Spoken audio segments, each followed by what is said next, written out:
Bonjour à tous, chers alchimistes, j'espère que vous allez bien. Je vous retrouve avec un peu de retard parce que j'étais malade la semaine dernière donc je n'ai pas pu tourner. Mais voilà, je suis très heureux de pouvoir vous retrouver à la fois sur le vocal Discord qu'on a fait la semaine dernière avec les joueurs qui étaient présents, que je salue, et puis aujourd'hui pour la FAQ 6. D'ailleurs, je vous invite à aller revoir la diffusion, la rediffusion de ce vocal, puisqu'on a abordé plusieurs sujets. Notamment, on est revenu sur le coup de pouce, sur les avancées, sur vos avancées aux 6 mois du jeu, ainsi que sur le système de validation des solutions qui est désormais disponible sur le site de Elixir d'Or. Donc, si vous souhaitez ne pas vous déplacer, mais pouvoir faire valider votre solution à distance, c'est désormais possible. Tout est précisé à la fois dans le vocal et sur l'onglet de notre site qui s'appelle Validation Énigme. Cela étant dit, il y a 130 questions pour cette FAQ 6 et donc je vais commencer tout de suite à y répondre avec une première question qui nous vient de Marlowe. Sur l'illustration 1, la croix rouge sur l'habit du personnage fait-elle référence à la croix pâtée des Templiers ou à la croix Saint-Georges? Alors, impossible de vous répondre, hein, cette croix est bien à identifier, mais c'est à vous de le faire. Je ne peux pas aussi simplement que ça vous dire à quoi cette croix correspond. Question de Diogène, les différents raisins de la grappe sont-ils précisément quantifiables et facilement identifiables? La réponse est non. Question de Tali, question que j'avais déjà posée pour la FAQ 5, mais j'ai oublié de préciser, elle concerne l'énigme 5, donc je reprends. Tout ce qui brille n'est pas or, validez-vous cette expression dans le contexte de la 5 vitriol? Oui, je valide.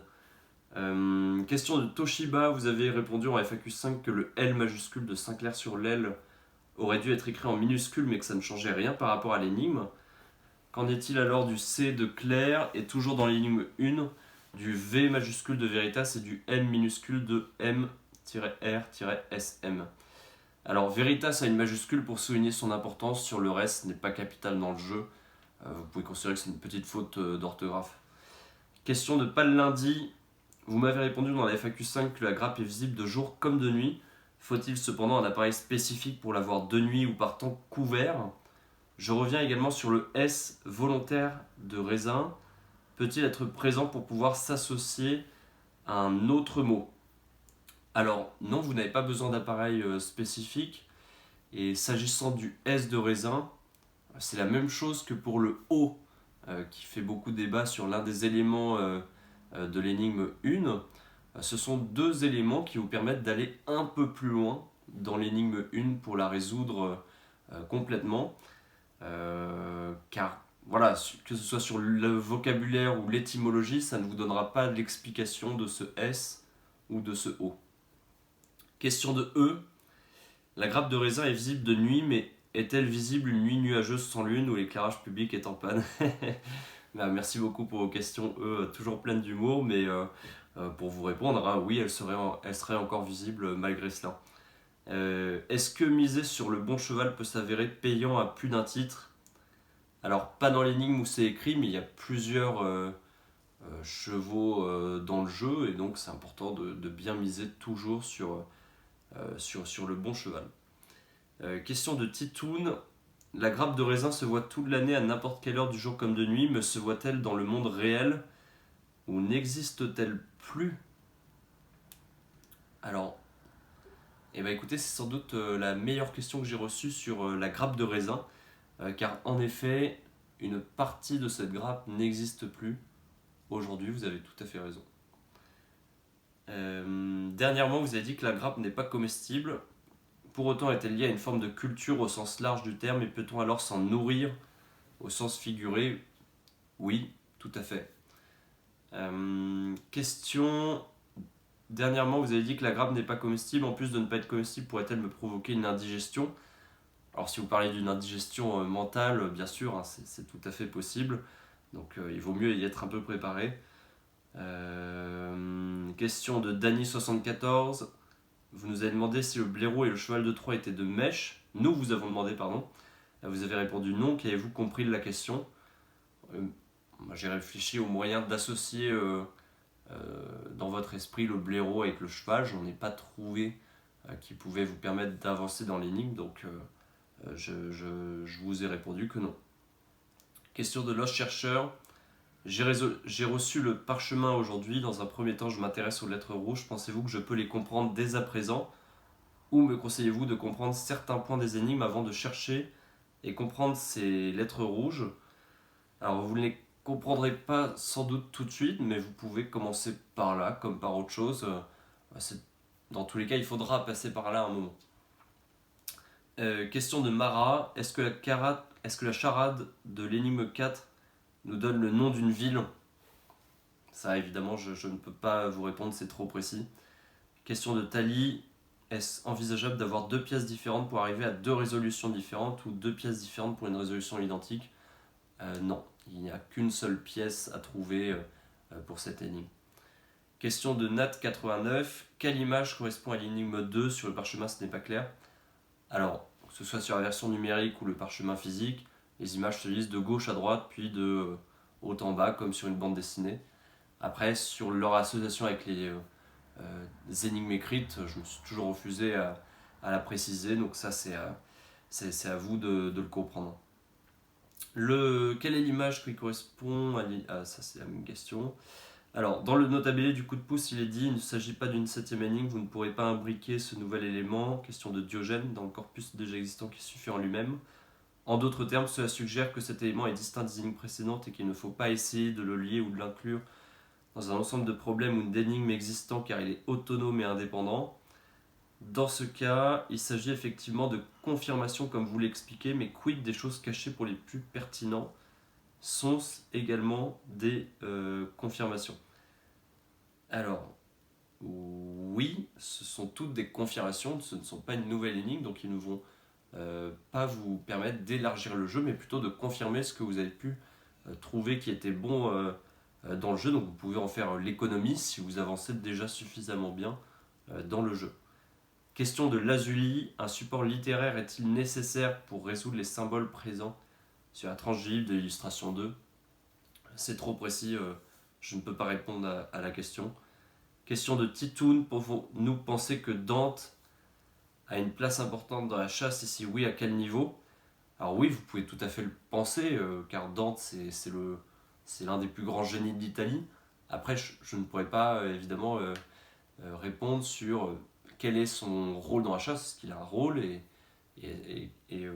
quel serait-il précisément. Pour le poème, si je vous dis qu'une strophe se lie à une énigme 1 à 6, vous me conseilleriez ou pas de creuser davantage dans ce sens? Alors c'est une très bonne question. Je vous encourage en effet à creuser dans ce sens car euh, il est important de trouver l'architecture du jeu et l'intérêt du poème par rapport au jeu. Donc oui, en tout cas, vous avez commencé par un très bon axe. Après les Égyptiens et les Germaniques, les Grecs, question de Lazuli, ont-ils leur place dans l'illustration 2? Alors je n'ai jamais donné les références culturelles ou géographiques, que ce soit sur illustration 2 ou ailleurs, donc je ne peux pas répondre à ça. Question de Majing. Bonsoir. 3C64 se déchiffre-t-il A seul, B grâce à l'entièreté de l'énigme 3, C une des illustrations, D la réponse D ou E un élément externe au parchemin? Bon, c'est malin, mais je ne peux pas répondre à cette question, c'est trop précis. C'est à vous de comprendre comment déchiffrer 3C64 et ce que ça apporte évidemment à l'énigme 3. Un code Morse est-il caché dans une des illustrations? Pareil, je ne peux pas vous répondre sur exactement quels sont les cryptos qui sont utilisés. Par contre, je peux en effet vous dire qu'il y a des cryptos cachés dans les illustrations, tout comme dans les textes. Question de Diogène. Bonjour, le comte de Saint-Germain. D'après les apparences, il n'est jamais question de la jante féminine, que ce soit dans les textes, des énigmes ou les visuels. Maintenant, nous devons nous méfier de ces apparences. Le CSG était un mystificateur et un séducteur. De plus, dans tout conte digne de ce nom, il y a généralement une demoiselle en péril à sauver et une sorcière mal intentionnée. Alors, misogynie réelle ou bien déguisée? Waouh, vous n'y allez pas de main morte en accusant le comte d'être misogyne, je pense pas. Je pense qu'il faut se méfier des apparences, surtout au siècle des Lumières qui portait quand même le travestissement à un haut niveau avec le Chevalier d'Éon ou autre. et où même la féminité était très importante. Il est précisé dans le testament que le comte a aimé des reines, et je pense que l'amour a toute sa place dans le jeu, pour qui en comprendra la portée et notamment le symbole. Voilà. Question d'Orion 16, l'épée de l'illustration 6 est-elle la même que celle de l'illustration 4 ? Certains éléments sont différents, la forme de la poignée, la longueur de la lame et le nombre d'ondulations. C'est la même épée. C'est la même épée strictement sur ces deux illustrations. Et pour juste revenir et finir ma réponse sur la question de Diogène, ce qui peut être important par exemple, c'est de savoir comment la séduction pouvait être faite par un personnage comme le comte de Saint-Germain. Par quels moyens ? Question de Titoun. La grappe est-elle visible sur Street View ? Je ne sais pas. Je n'ai pas regardé. Après, je pense qu'une grande partie, non. Certainement pas. Question d'Eric. Vous avez répondu dans la FAQ 2 qu'il n'y avait pas d'interprétation à faire en anglais. Y en a-t-il à faire en langue germanique ? Non plus. Pas dans la version française en tout cas. Doit-on se fier à l'allure de notre personnage pour définir son identité ? Non. Nous devons travailler sur MyMass, mais pourrais-je être amené à consulter, voire travailler sur d'autres cartes plus anciennes ? Consulter, oui. Travailler, c'est-à-dire les utiliser pour faire des tracés, non. Question de Bourdon 54, peut-on ajouter l'occultisme et la cabale dans le contexte de cette chasse au trésor ? Oui, tout à fait, avec l'ésotérisme de façon générale. Question de Lady Uni.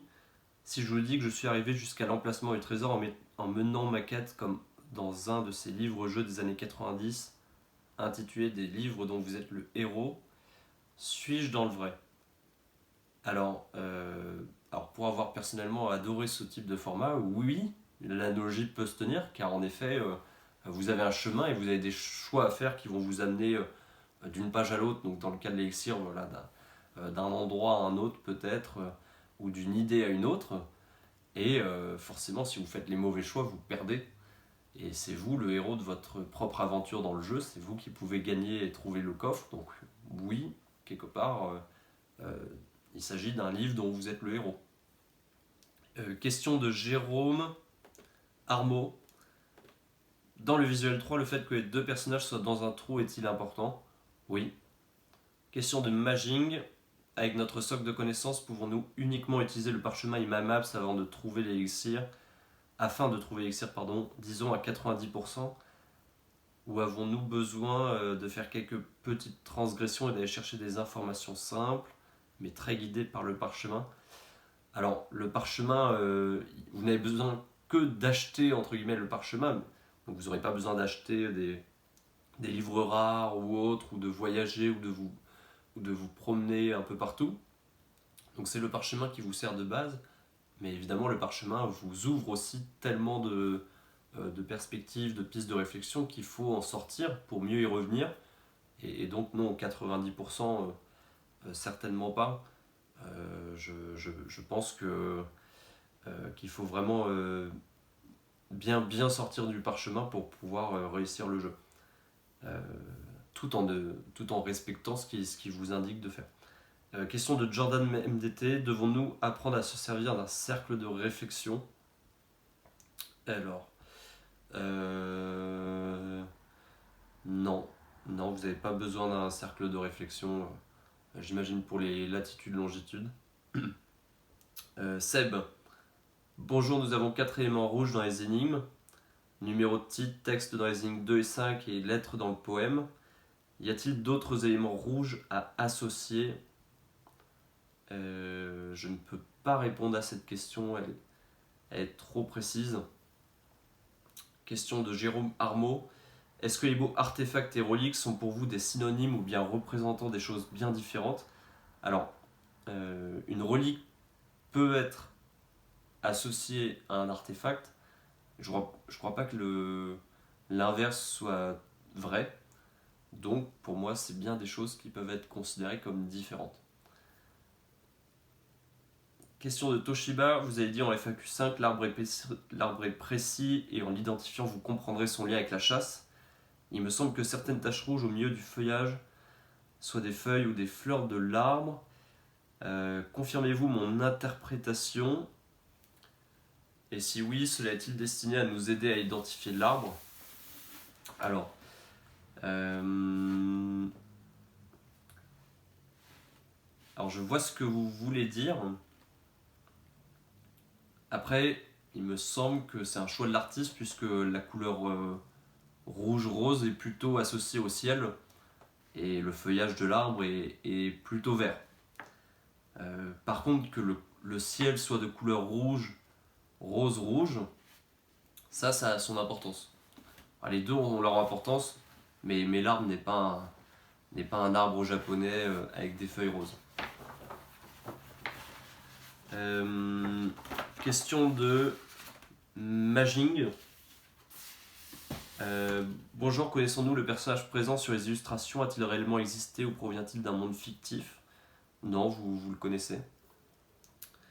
Je rebondis sur la question de Toshiba. Vous avez dit que l'arbre est précis et utile, mais vous n'avez pas su comment répondre à la question demandant s'il était réel ou imaginaire. Pourtant, vous avez également dit que cette chasse était un conte, donc un type de récit où par définition le réel se mêle justement à l'imaginaire.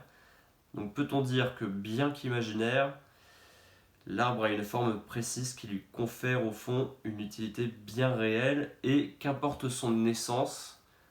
Alors, cet arbre est symbolique, c'est son identification qui peut être utile. Je dirais pas qu'il est réel ou imaginaire, je dirais qu'il a plutôt une essence culturelle. Voilà. Question de Majing, le logo de l'élixir d'or et de l'énigme 1 ont l'air d'avoir un lien. Est-ce le cas ou une simple coïncidence? Non, il y a bien un lien. Après, le lien n'est pas que lié à l'énigme 1. Comme le logo incarne la chasse, il fallait que le logo incarne le jeu dans sa globalité. Question de Diogène. Est-ce que la reconstitution d'un monument existant, ayant existé ou imaginaire, hors de sa terre d'origine, lui permettrait malgré tout de conserver toute sa symbolique et ses attributs qui le caractérisent? En d'autres termes, y a-t-il transposition de ce qui définit l'essence même du monument original vers une copie, lui conférant ainsi les mêmes prérogatives? Alors attendez, je relis rapidement la question, parce que je n'ai pas tout compris.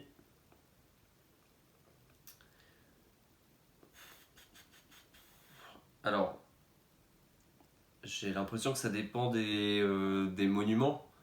C'est-à-dire peut-être que pour certains monuments religieux ou qui revêtent une importance culturelle majeure dans le pays, la région où il se trouve, peut-être que s'il est détruit et reconstruit à l'identique, son aura et son essence sont conservées. Je pense pas que ça s'applique à la plupart des monuments.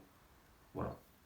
J'essaie de vous répondre. Si vous voulez être un peu plus précis, peut-être dans votre question, je pourrais répondre plus précisément. Question de E. De quelle couleur est le cheval blanc de Charles Quint? Très drôle. Je n'en sais rien. Je sais pas quel est le cheval de Charles Quint. Question de Lady Ouni. Dites-moi, lors de la vidéo du coup de pouce, seule la phrase est-elle à prendre en compte ou devons-nous également analyser la vidéo dans son intégralité? Seule la phrase est à prendre en compte en effet. Alors j'avais lancé un sondage il y a un mois demandant aux chasseurs si leurs avancées étaient en majorité issues de résolution de crypto ou bien de recherche documentaire ou bien d'une répartition équilibrée entre les deux. Le résultat du sondage donnait à peu près un tiers par catégorie. Si vous participiez à ce sondage, quelle catégorie choisiriez-vous? Je choisirais plutôt la dernière. C'est-à-dire qu'il y a un mixte entre interprétation et crypto et recherche documentaire. Après, je ne peux pas vous donner le pourcentage précis, mais il n'y a pas trop d'asymétrie non plus. Question d'Eric. Après l'énigme 6, le poème Inri et Fin aurait-il pu respectivement avoir les numéros 7, 8 et 9? C'est une très bonne question et la réponse est non. Question de Diogène encore dans la FAQ 3 au sujet d'une question portant sur la charade. Vous avez répondu en des termes que je qualifierais d'inattendus, étranges ou surprenants, à savoir si vous me parlez de la charade de l'énigme 4. Faut-il comprendre d'une part qu'il y aurait une ou plusieurs autres charades et d'autre part que celle-ci serait dissimulée, contrairement à celle de l'énigme 4 qui est bien visible? Alors c'est une très bonne question, mais je ne peux pas vous répondre. Je ne peux pas vous répondre à cette question, et je précise également qu'il pourrait y avoir aussi une confusion avec le début de l'énigme 5, puisqu'il y a mon premier, mon second, et donc ça a un peu la forme du début d'une charade. Voilà. Question de Chine. Je débute tout juste la chasse, donc désolé si la question a déjà été posée, pas de problème. C'est qu'il y a beaucoup d'informations regroupées. Ma question, le personnage présent sur chaque illustration, est-il à chaque fois la même personne ou des personnages différents? C'est le même personnage, quelles que soient les illustrations. Vous avez dit en FAQ 5 que le poème nous aide tout le temps. Cela signifie-t-il qu'il est impossible de résoudre complètement une énigme sans avoir compris le poème? A l'inverse, peut-on résoudre complètement le poème sans avoir avancé dans les énigmes? Alors, l'un va avec l'autre, c'est-à-dire que le poème et les énigmes se marient, et donc autant vous pouvez avancer vraiment très loin dans le jeu sans avoir parfaitement compris ce mariage, mais à un moment donné, il faudra forcément comprendre parfaitement l'intérêt du poème et son insert dans le jeu. Voilà. Notamment sur le fond pour bien commencer. Il n'y a pas, question d'Iku, de point à la fin de Inri, est-ce volontaire? Ce n'est pas volontaire, ce n'est pas capital. Question de Jérôme Armaud, bonjour monsieur le comte, le personnage présent dans les visuels peut-il être non contemporain du conte? Oui, oui, c'est possible. Question de Pilipol, le nombre de carrés repris dans le quadrillage repris sur l'illustration 4 est-il 100% fidèle à la réalité?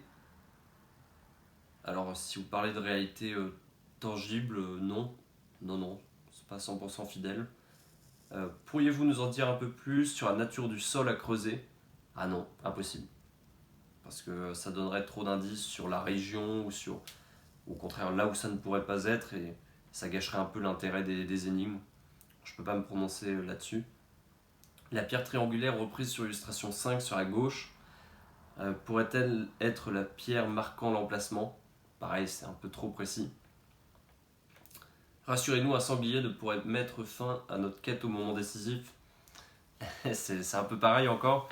C'est-à-dire que je ne peux pas exclure par exemple la Corse d'un lieu possible d'enfouissement du coffre. Et donc je ne peux pas encore je ne peux pas vous répondre là-dessus. Avant d'éventuellement entreprendre un nouveau long voyage, pouvez-vous confirmer que la pierre n'a pas été bougée? Alors je peux vous confirmer que le coffre est toujours à sa place. Je ne sais pas de la pierre, de quelle pierre vous parlez, mais en tout cas le coffre est toujours à sa place. On fera même une vérification au bout d'un an si le coffre n'est toujours pas trouvé. Puis si vous préférez valider votre solution avant, vous pouvez le faire à distance. Voilà. Question de em.di. Peut-on commencer la chasse par le poème ou faut-il avoir déjà résolu des éléments des autres énigmes? Non, vous pouvez commencer par comprendre le poème et ça peut vous aider sur l'ensemble du jeu. Alors, question d'Eric. La pierre cachée, si tant est qu'elle soit philosophale, pourrait-elle nous donner le sens correct de lecture d'une part des énigmes? Ça, c'est trop précis, donc je ne peux pas répondre. Histoire de verrouiller ou non certaines choses, si je vous dis qu'une fois tracé le dernier cercle de l'énigme 3, en plus de voir le mal avant de l'affronter, je vois des recoupements avec des éléments d'une part antérieure et d'autre part postérieure à ce tracé. Suis-je dans le vrai? Oui, tout à fait. C'est-à-dire que le mal ne devrait pas vous surprendre. Voilà. Vous pouvez vous y attendre un peu, et ce sera en plus ce sera un mal qui sera confirmé plus tard, notamment par le mal jumeau. Le comte de Saint-Germain, concernant le poème à choisir, devons-nous accorder plus d'importance à la forme ou au fond? Les deux sont extrêmement importants dans le jeu. Question de Mitra, l'utilisation de la langue des oiseaux est-elle requise pour la chasse? Ça, je ne peux pas vous répondre. C'est l'utilisation d'un code, d'une crypto qui est trop précise et qui est indiquée trop clairement. Question de Jérôme Armaud. Est-ce que le poème nous aide toujours de la même façon? Non, non, le poème peut vous aider de façon différente. Il a une aide qui est en quelque sorte un peu multidimensionnelle. Question de Marlowe. Dans la FAQ 5, vous nous avez dit que le personnage portait un chaperon noir. Or, sur les illustrations, hormis la une de la version numérique, il apparaît assez clairement de couleur verte. Par conséquent, votre réponse était-elle ce que l'on pourrait appeler une manipulation du conte? Bah écoutez, je ne pense pas, j'ai l'impression qu'il est plutôt noir. En tout cas, je vous confirme qu'il est noir. Et autant le conte peut être facétieux et vous me menez un peu en bateau sur certains pièges, autant j'essaie de moins l'être et de ne pas le faire. Nouvelle question de Marlowe. La première ligne de l'énigme 2 sert-elle uniquement à nous aider à déchiffrer les lignes suivantes de cette énigme? Alors, elle est porteuse d'une idée. Après, je ne peux pas vous dire si elle vous aide à déchiffrer, mais en tout cas, si elle le faisait, elle ne ferait pas que ça, elle porte aussi une petite idée. Sur illustration 2, le joueur adverse est-il évoqué dans le texte de l'une des énigmes de la chasse? C'est trop précis. Question d'Eric, le 1776 est avant tout un nombre de pièces. Est-ce également une confirmation liée à l'histoire du lieu familier?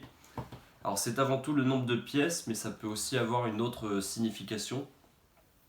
Mais par contre, ça n'a pas de lien spécifique avec le lieu familier. Voilà, c'est vraiment deux choses différentes. Question d'Iku, y a-t-il un point commun à chaque item de la charade? Oui. Oui, il y a un point commun. Question de Diogène, un genre pictural et une danse, tous les deux spécifiques, ont-ils leur place dans la chasse? Ça me dit rien. Ça me dit rien à première vue. Après, si vous en avez en particulier, si vous pouvez étayer un peu, peut-être que je pourrais vous répondre plus précisément. Bonjour, si je vous dis que la grappe n'est pas dans l'intersection des deux gardiens, est-ce que j'ai raison? Pareil, c'est trop précis. Je ne peux pas répondre aussi précisément géographiquement sur le lieu de la grappe. Question de Ludophile, dans son rapport très particulier avec le temps, le comte a-t-il connu des époques de notre futur? Autrement formulé, certaines énigmes peuvent se référer à des années supérieures à 2023 selon notre calendrier grégorien. Alors le rapport au temps du conte, j'ai toujours refusé de le préciser parfaitement parce que ça fait partie du jeu. Par contre, je peux dire que il n'a pas non plus les qualités, on va dire, d'un Nostradamus. Donc c'est pas quand même le même type de personnage. Voilà. Question de Toshiba, l'oiseau de l'illustration 1 est-il plutôt un oiseau très commun ou plutôt un oiseau très particulier? C'est plutôt un oiseau commun. Question de Pal Lundi, à quel moment du testament peut-on considérer qu'il nous sera utile au cours de la chasse? Et si effectivement il a son utilité, est-ce juste là pour nous présenter le personnage du conte? Est-ce que cette lecture de ce dernier nous dirigera plus vers une méthode d'analyse de la chasse, un contexte historique à déterminer pour trouver le personnage, ou nous permettre de nous informer que des cryptos se sont glissés dans les énigmes, ou les trois? Alors le testament vous donne une mise en garde, et il vous donne également, il vous aiguille sur tellement de choses utiles que vous ne pouvez pas faire abstraction du testament. Voilà, le testament est la première chose que vous lisez dans le jeu, c'est une introduction, mais ça élargit, ça va vous donner énormément de matière et de pistes de réflexion que vous allez sans doute retrouver plus tard dans le jeu et qui devraient vous titiller. Deuxième question de Pal Lundi. Quand vous dites ce lieu qui m'est familier dans l'énigme 5, doit-on comprendre que vous le connaissez par votre rapport personnel, par le fait que c'est un lieu bien connu de tous ou parce que vous l'avez fréquenté assidûment? C'est un lieu qui est familier au conte et qui ne l'est pas forcément de tout le monde. Mais en tout cas pour le conte, c'est bien un lieu familier. Lors de la dernière FAQ, vous avez expliqué que la numérotation romaine des énigmes était importante et à considérer dans l'ordre donné. Doit-on comprendre que lors de la rédaction des énigmes, vous avez reproduit cette numérotation d'après un ensemble précis et existant, ou que vous vous êtes inspiré d'éléments disparates que vous avez regroupés et classés sous cette numérotation? je précise que ma question porte bien sur le quoi de cette numérotation et non sur le comment de la structure de la chasse. Je n'ai pas compris la question. Alors, je veux bien que vous m'éclairiez dans les commentaires ou sur Discord, peut-être que je pourrais y répondre plus précisément. Mais je...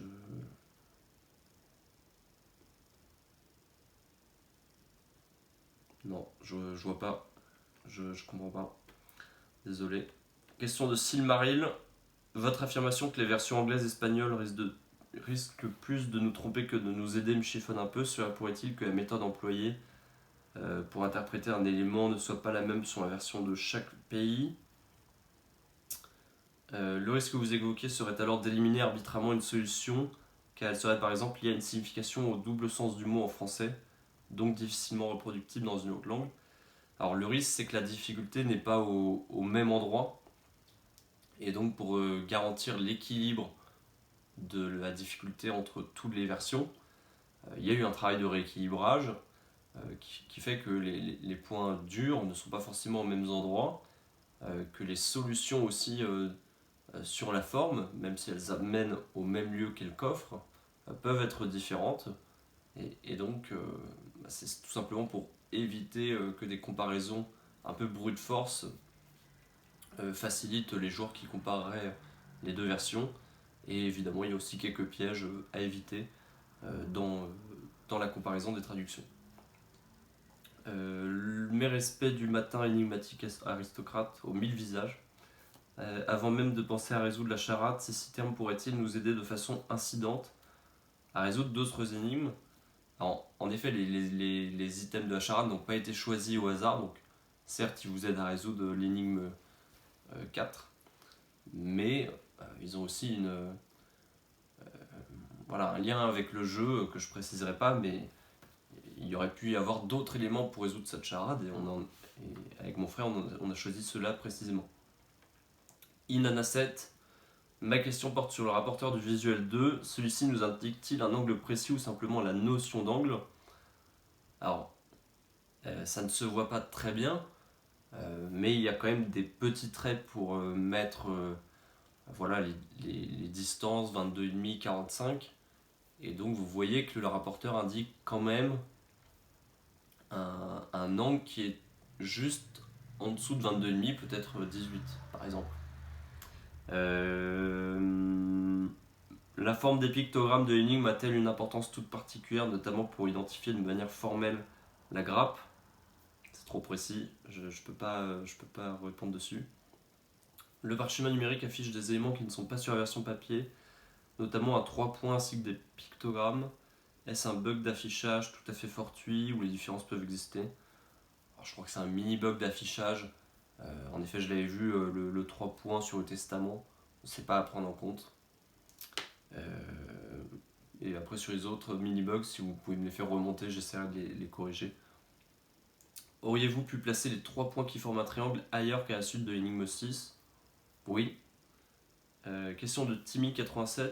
Pouvez-vous nous dire si la cuisine a une place dans cette chasse? Alors, une cuisine au sens à visée alimentaire, non. Non. Y a-t-il un lien à trouver entre les 8 points de départ de l'énigme 1? Oui.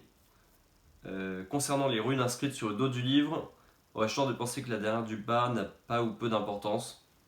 Ça, je ne peux pas répondre. Sommes-nous bien d'accord que la façon d'appréhender les runes et les hiéroglyphes a une incidence sur la découverte d'éléments importants pour la compréhension, voire la résolution d'énigmes, pour ne pas dire de la chasse? Non, pas forcément. Il est rare de façon générale qu'un seul élément, qui soit dans les visuels ou les énigmes, puisse vraiment vous faire avancer d'un coup extrêmement rapidement dans tout le jeu. C'est plus un puzzle à de nombreuses pièces qu'il convient de recouper que des éléments accélérateurs vraiment trop rapides. Alors, question de Nicob. Est-il important de savoir placer des notes de musique sur une partition? Placer des notes, je ne sais pas. En tout cas, la musique, oui, elle est importante puisque le comte était un grand mélomane. Et voilà, ça peut être intéressant de se renseigner sur ce qui pouvait être apprécié. Et Par ailleurs, il y a des notes de musique à un certain endroit des visuels pour vous mettre sur la voie. Bonjour, question de Titoun Nicolas Alexandre. A-t-il un lien avec l'énigme? Vous vous en doutez, c'est un peu trop précis. Je peux pas vous répondre sur des personnages aussi clairement cités et leurs liens dans le jeu. Dans l'illustration de l'arbre, les couleurs dominantes sont le vert et le rose. Question d'El Corsu, peut-on penser que c'est un des éléments essentiels de cette énigme? Alors pas forcément essentiel, mais oui c'est voulu qu'il y ait du vert et du rose. Vert pour les feuilles, rose pour le ciel. Rose-rouge. Question de Silmaril. Pouvez-vous nous dire qui est vraiment votre père? Ah ça, si vous voulez retracer la généalogie du comte de Saint-Germain, bon courage. Puisque on ne sait pas si c'était un juif hongrois, s'il était né d'un père prince de Transylvanie, si c'était un grand d'Espagne, si c'était un noble florentin. C'est très compliqué de savoir précisément. Si vous me demandiez de trouver une poire et que je vous ramenais pas une poire mais un truc ayant la forme d'une poire, seriez-vous satisfait? Toute ressemblance avec un point précis de la chasse serait purement fortuite. Ah oui, bien sûr. J'imagine que vous parlez de la grappe. Et oui, ça n'a pas besoin d'être parfaitement une poire. C'est comme Magritte, ceci n'est pas une pipe. Bon bah, la chasse est un peu plus souple que notre ami peintre. Et donc la grappe n'a pas besoin d'être une vraie parfaite grappe. Voilà. Comestible notamment.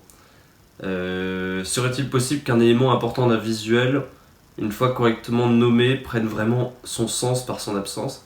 Ah, ça c'est une très bonne remarque. Et oui, en effet, il y a un élément dans les visuels qui va briller par son absence.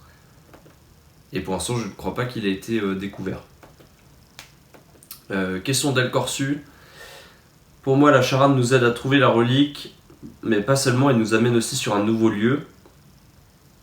La deuxième partie, Tomber les hommes, nous amène sur le même lieu. Avez-vous conçu cette deuxième partie comme un échappatoire pour ceux qui n'auraient pas résolu la charade et ainsi éviter tout blocage? Alors, en effet, il est possible qu'il y ait un léger court-circuitage, mais c'est quand même plus simple de trouver le lieu, le deuxième lieu, en ayant résolu la première partie de l'énigme 4. Question de Lalice. Sous les apparences quelque peu fantasques de votre personnage, pourrions-nous dire que vous êtes finalement très carré? Alors la chasse répond en effet à une grosse partie logique, donc je pense qu'il est extrêmement important d'être carré pour résoudre l'élixir, mais c'est une condition nécessaire, pas suffisante. Voilà. Diogène, nous savons que le temps est gardé parce qu'il s'enfuit. Par ailleurs, le binôme espace-temps permet de nous orienter et de nous déplacer. Cela veut-il dire que ces gardiens ne sont pas là uniquement pour le canaliser, mais également pour éviter qu'on le vole ou qu'on se perde? Alors en effet, les gardiens ont un rôle de mesure, de conservation, mais aussi d'orientation. Voilà. En haut à gauche de l'illustration 2, est-il important pour nous que nous réussissions à identifier le livre avec les runes? Ou bien s'agit-il d'un livre quelconque servant uniquement de support au symbole? Alors il y a plusieurs livres, mais le livre n'est pas clairement identifié ici, surtout qu'il y en a plusieurs en l'occurrence. Question de Dot Dot, le chemin tracé par le fil rouge a-t-il un début et une fin? Est-il un ruban renfermé sur lui-même ou est-il une toile? Le lieu du creusage se trouve-t-il sur ce chemin ou n'est-il là que pour nous donner les outils pour trouver un fil blanc bien plus court? Le fait de sauter une partie du chemin en empruntant un raccourci pourrait-il mener à un blocage bien plus loin dans la chasse via une forme de contrôle de connaissance tardive par exemple? Ou le fait de ne pas être bloqué et de trouver des confirmations doit-il nous encourager à poursuivre notre route sans se retourner tant que l'on ne tombe pas sur une impasse? Alors, donc le coffre, il est au bout du chemin, qui n'est pas forcément linéaire, mais vous aurez du mal pour autant à trouver des raccourcis. Tant que vous n'êtes pas bloqué et que vous trouvez des confirmations, vous pouvez donc poursuivre votre chemin et le remettre en cause uniquement si vous tombez vraiment sur une impasse et que vous êtes persuadé que c'est une impasse et que vous voyez aucun moyen d'aller au-delà de l'impasse. Voilà, ça sert à rien de persister sinon.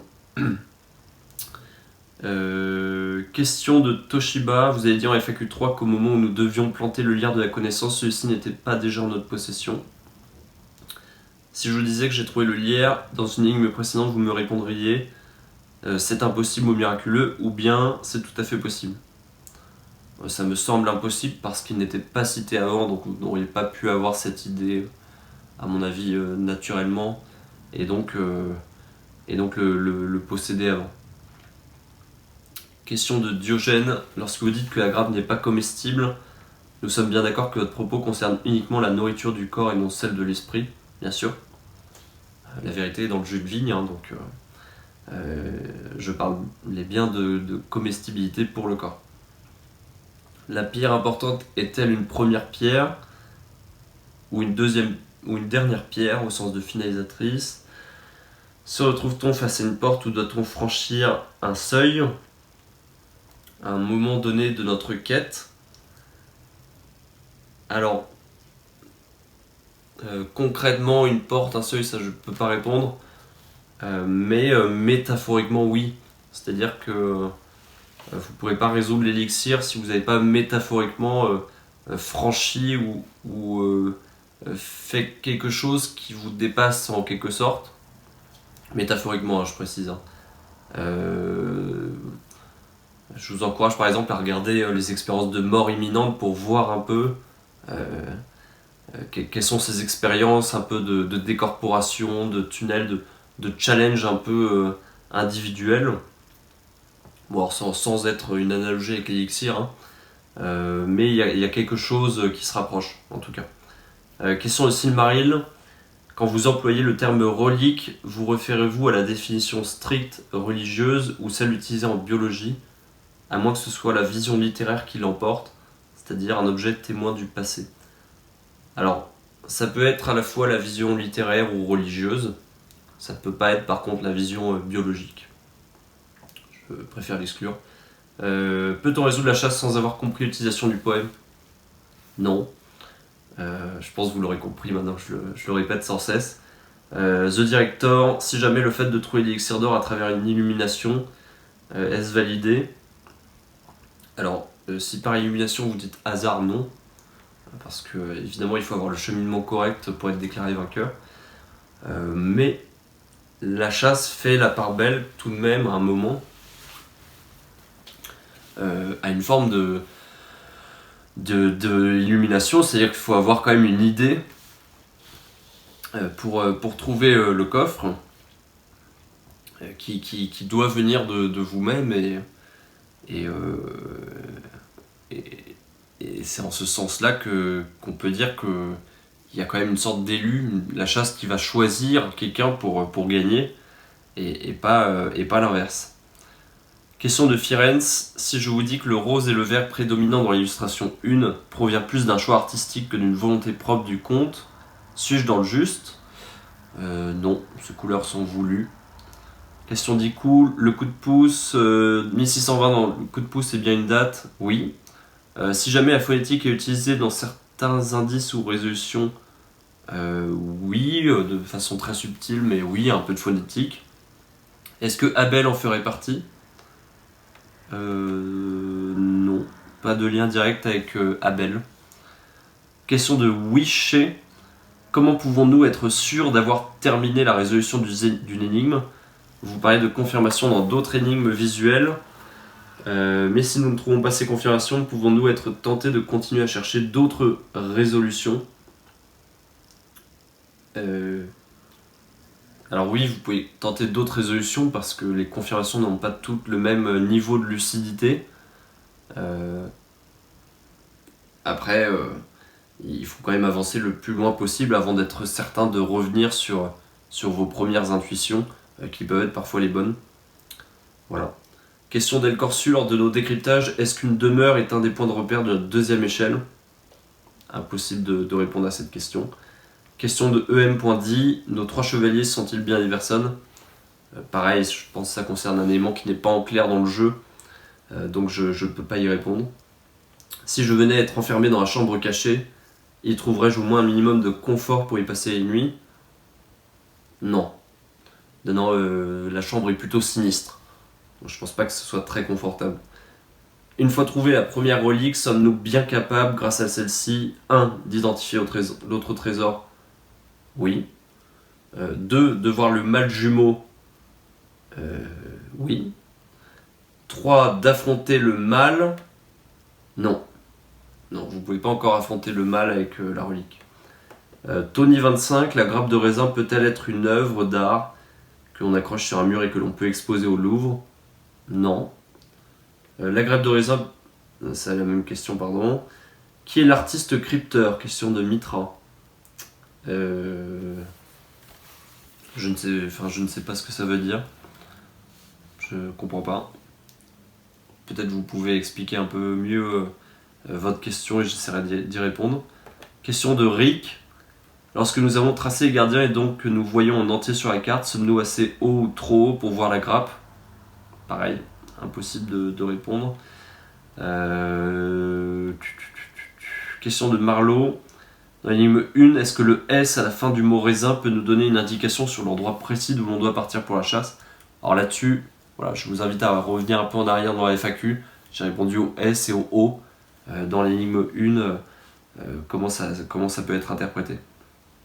Question d'Eric. Le fil rouge de cette chasse est-il à appréhender comme un fil d'Ariane qui nous mènera de manière certaine au but, ou bien comme une ligne de vie à laquelle se raccrocher le plus souvent possible pour éviter les chutes, tout en nous laissant une liberté de mouvement? Alors, plutôt la deuxième définition, c'est une ligne directrice qui va vous aider à ne pas trop dévier, mais vous ne pouvez pas non plus 100% vous reposer sur elle. Il faut aussi que vous mettiez un peu la main à la pâte. Question de Ligius, vous avez indiqué que le testament comportait des indices. Est-ce plutôt des confirmations ou recherches pouvant aider à comprendre une énigme? Un crypto? Alors, ça je peux pas vous dire précisément qu'est-ce que ça va vous apporter, mais c'est pas une énigme à part entière, ça va quand même vous donner énormément d'idées à exploiter. Voilà, donc, il n'y a pas de crypto dans le testament. Iku, est-ce que les 2 dates de l'énigme 4 nous orientent sur l'identité de notre personnage? Non. Question de BLBL. 1. Savez-vous jouer au roi de la colline? 2. CSG à la fin du coup de pouce sont-elles seulement vos initiales? Merci. Alors, en tant que grand amateur de jeux vidéo, oui, je sais jouer au roi de la colline. Mais dans le cadre de l'Elixir, il vaut mieux savoir jouer au roi de la montagne. Voilà ce que je pourrais vous répondre. Et sur CSG, je passe, c'est à vous de voir. Question de Nicob, est-ce que les 1776 pièces sont toutes identiques? Oui. Nouvelle question de Nicob, est-ce qu'il faut considérer qu'il y a 4 ou 5 traits sur la colonne à droite du temple? Est-ce que ça a son importance? Alors, je pourrais pas dire si c'est un temple, mais j'imagine qu'il faut faire référence au bâtiment du visuel 5 et ça n'a pas d'importance. Voilà. Question de Toshiba, une fois la grappe trouvée, lequel est le plus utile par la suite, la grappe ou bien l'endroit d'où l'on verra la grappe? L'endroit où se trouve la grappe est plus important que la grappe en elle-même. Question de Freedom Fire, le lieu familier pourrait-il être sur une île? Oui, vous pouvez pas l'exclure, tout à fait. Question de Mitra, le comte a beaucoup voyagé, la pièce tant recherchée est-elle née au Royaume de France? Ça je peux pas vous répondre parce que des pièces nées au Royaume de France, pendant que la France s'appelait Royaume de France, il n'y en a pas eu non plus des milliers, donc ça donnerait trop d'indices. Voilà, je peux pas répondre à ça. Mais il y a toutes les informations dans le testament, dans le jeu pour trouver la pièce. Bonjour comte de Saint-Germain, dans les années 80 j'ai assisté à un concert du groupe Gold. Pensez-vous que cette expérience puisse m'être aujourd'hui profitable, ne serait-ce que de façon minime? Alors, Ça, avec tout l'amour que j'ai pour ce groupe, bien qu'il est un peu mal vieilli, je pense pas que ça puisse vous être utile en quoi que ce soit. Si j'ai bien compris vos retours sur les réponses au sondage, dernière question. Dès 6 mois, vous attendiez des précisions spécifiques sur les articulations entre les différentes énigmes, prouvant ainsi notre bonne compréhension du cheminement global, est-ce ça? Alors, j'attendais plutôt des précisions spécifiques, quand je demandais voilà ce que vous avez trouvé sur l'énigme 1, sur la 2, sur la 3, me dire concrètement quel est votre grappe, quel est le mal que vous avez pu trouver, quelles pièces vous utilisez, en fait détailler des éléments qui sont nommés dans le jeu, parce que je ne m'attends pas à ce stade du jeu à ce qu'une personne ait vraiment parfaitement compris l'articulation, l'architecture globale de la chasse. Ça me semble un peu trop tôt. Voilà. Et écoutez, j'espère que cette FAQ vous sera utile. Je n'ai pas encore pu répondre à toutes les questions parce que certaines questions en effet vont être trop précises sur des personnages, sur des cryptographies à utiliser, sur des méthodes ou sur des éléments du jeu, comment les interpréter, et vont me demander de répondre par oui ou par non sur certaines pistes qui sont proposées par des joueurs. Donc ça, je pourrais pas y répondre. Mais en tout cas, voilà. Je vous retrouve très vite, sûrement pour une nouvelle conférence sur le Discord. Et puis pour ceux qui sont à Paris, pour un verre très prochainement qui sera annoncé, proposé. L'idée c'est qu'on puisse se revoir aussi avant Noël. Et selon l'avancée des joueurs, je vous donne rendez-vous aussi pour un prochain indice vers la période des fêtes, qui dépendra aussi de votre avancée dans le jeu à 9 mois du jeu. Voilà, je vous dis merci à tous, merci pour le suivi, et puis je vous dis à très vite.